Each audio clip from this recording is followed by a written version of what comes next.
নমস্কার, আমি যাচ্ছি কলেজে নতুন একটা ব্লগ নিয়ে। যাই হোক, যেতে যেতে আমার ছোট ভাই একটা দেখি বাড়াজাল বয় ছিল, ওখান থেকে সেখানে মাছ না আটকে সাপ আটকে যায়। যাই হোক, কিছু করার নাই, ওর ভাগ্যটাই খারাপ। তো আমরা চলে যাচ্ছি সিএনজি স্টেশনে। সিএনজি স্টেশন থেকে সিএনজি করে চলে যাব বসুরহাট। আমাদের এখান থেকে বসুরহাট যেতে আসতে লাগে 20 টাকা করে, 40 টাকা। যাই হোক, অনেক টাকা, এগুলা কিছু করার নাই, যেতে হবে আসতে হবে। তো চলে আসলাম আমরা বসুরহাটে। আমার 2টা বন্ধু অপেক্ষা করে যাচ্ছে আমার জন্য।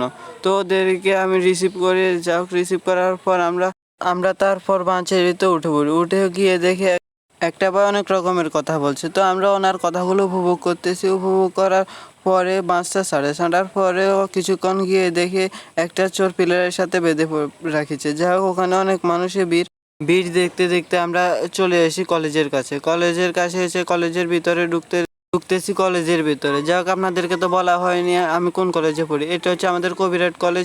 আর বলবেন ভিডিওটি কেমন লেগেছে অবশ্যই কমেন্ট বক্সে জানাবেন। আমরা ক্লাস করি, ক্লাসের ভিতরে আমরা অনেক দুষ্টামি করতেছিলাম, শয়তানি করতেছিলাম। এদিকে আমার বন্ধু একটা দেখে একজন চ্যাট করতেছে, মানে প্রেম করতেছে। যাই হোক, প্রেম করার পরও আমার মোবাইলটা ঘুরিয়ে নিয়ে এবার পরে ছুটি হওয়ার পরে আমরা কলেজটি ঘুরতেছিলাম।